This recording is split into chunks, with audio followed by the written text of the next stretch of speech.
اچھا، میں نے یہ عرض کیا کہ ہمیں یہ ملتا ہے اسلام کے بارے میں، آپ نے دیکھا کہ مال اور دولت کو کوئی برا نہیں سمجھا گیا.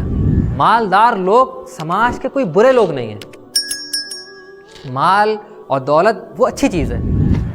اور ایک بات یہ ہے، اور اس آیت میں آپ دیکھیں گے مال دولت کوئی بری چیز نہیں ہے، اور فقیری کوئی اچھی چیز نہیں ہے. فقیری کوئی اچھی چیز نہیں ہے. وہ کیسے؟ اگر فقیری کوئی اچھی چیز ہوتی تو اللہ کے رسول صلی اللہ علیہ وسلم فقر سے پناہ نہ مانگتے. اللہم انی اعوذ بک من الکفر والفقر وعذاب القبر. اللہ کے رسول صلی اللہ علیہ وسلم نے کفر سے پناہ مانگی، اور فقر سے، محتاجگی سے پناہ مانگی، اور قبر کے عذاب سے پناہ مانگی. یعنی اگر فقیری خود اٹ سیلف کوئی اچھی چیز ہوتی، جیسا کہ سمجھ لیا گیا کہ فقیری کوئی بہت اچھی چیز ہوتی ہے، فقیر لوگ کوئی بہت پہنچے ہوئے لوگ ہوتے ہیں، یعنی یہ کانسیپٹ بھی جو ہے غیروں سے آیا ہے مسلمانوں میں. اگر اچھی چیز ہوتی تو اللہ کے رسول اس سے پناہ کیوں مانگ رہے ہیں؟ اور کہا جاتا ہے کاد الفقر ان یکون کفرا، کہ یہ جو فقر ہے، یہ جو محتاجگی ہے، یہ بعض مرتبہ اور بہت سی مرتبہ انسان کو کفر تک لے جاتی ہے.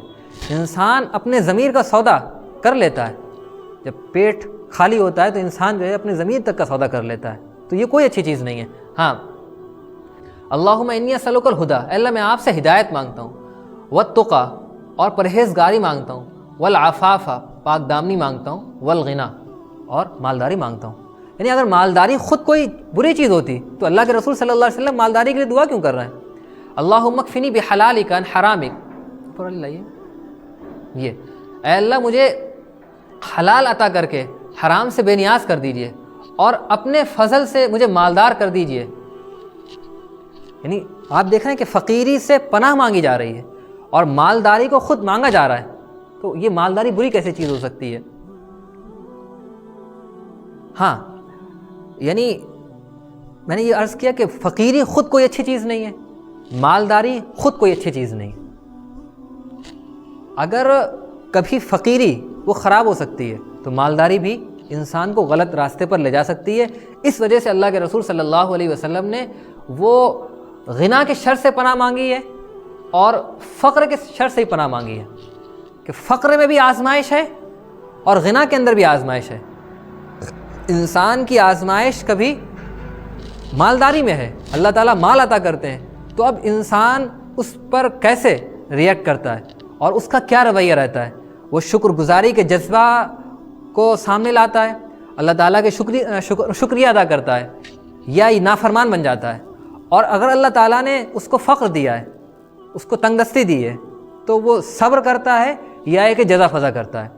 تو دونوں ہی چیزیں جو ہیں، دونوں چیزوں کے شر سے اللہ کے رسول صلی اللہ علیہ وسلم نے پناہ مانگی ہے.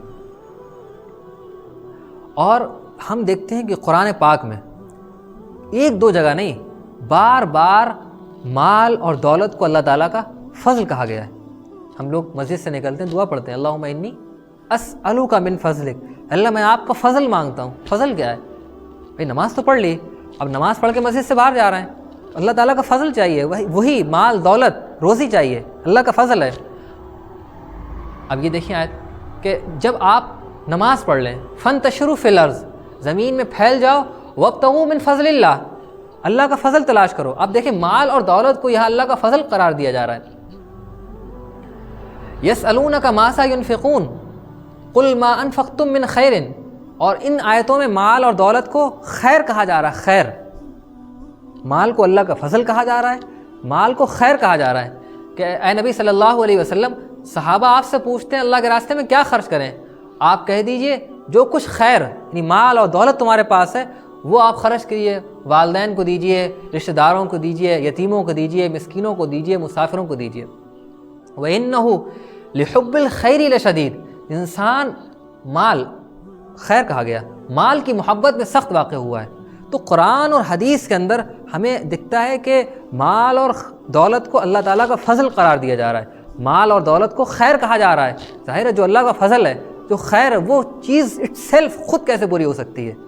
وہ خود تو اچھی ہے، اس کا استعمال جو ہے وہ صحیح اور غلط ہوگا. اگر آپ اسی کو بھلائیوں کے کاموں میں اور اچھائیوں کے کاموں میں خرچ اچھی ہے، اور اسی کو آپ گناہ کے کاموں میں، فحاشی کے کاموں میں، بدکاری کے کاموں میں خرچ کریں تو بری ہے.